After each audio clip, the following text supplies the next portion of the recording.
Welcome back to The Goodness Habit, where joy is a muscle and we're learning how to flex it. I'm your host, Hanna, and today we're talking about a very, very, very, very, very common experience in the motherhood journey.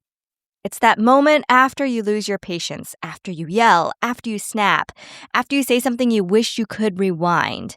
The house gets quiet, but your mind doesn't. It is mom guilt.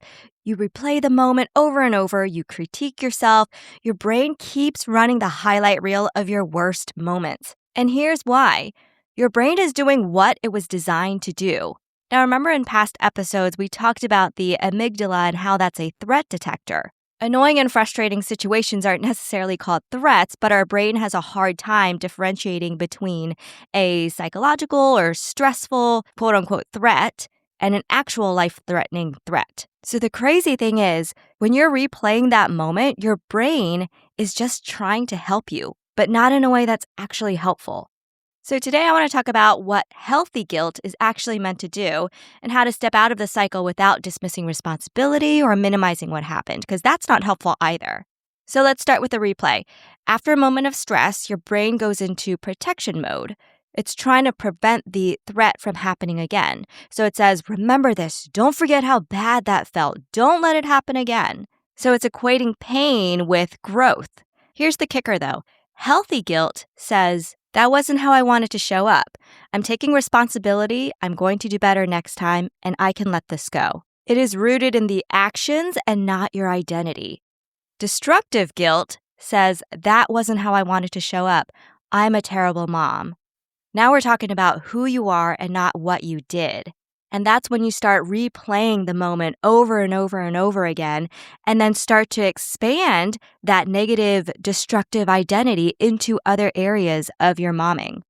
If we apply that with a biblical lens, it's the difference between conviction and condemnation. Conviction leads to life, repair, and change. Condemnation leads to despair, darkness, self-loathing. Romans 8:1 says, there is therefore now no condemnation for those who are in Christ Jesus.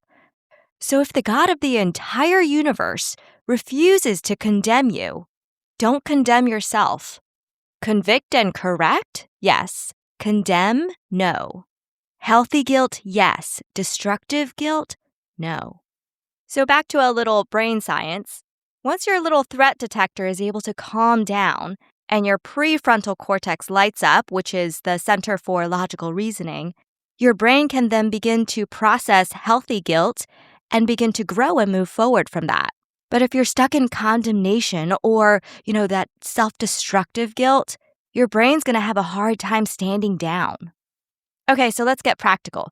After you lose your patience, after you have that moment of yelling, because honestly, it's going to happen. It happened to me this morning.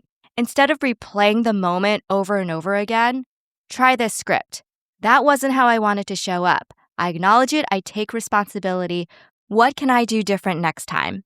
Maybe it's taking a beat before responding. Maybe it's understanding your triggers. After that, repair the moment. That's asking for forgiveness, asking for grace. It might sound like, I'm sorry I yelled. I was overwhelmed. You didn't deserve that. You're not only helping your kid understand accountability without fear, but it's also teaching you and your brain that mistakes don't equal failure. And you might be like, oh yeah, of course, I know that. I teach that to my kids. But are you allowing yourself to apply that for your mistakes? And then lastly, release it. Let it go. Because growth doesn't happen during self-punishment. It happens after release. Thanks for joining me today. If this episode helped you exhale just a little bit more, make sure to follow the show so you don't miss the next episode and share it with a friend.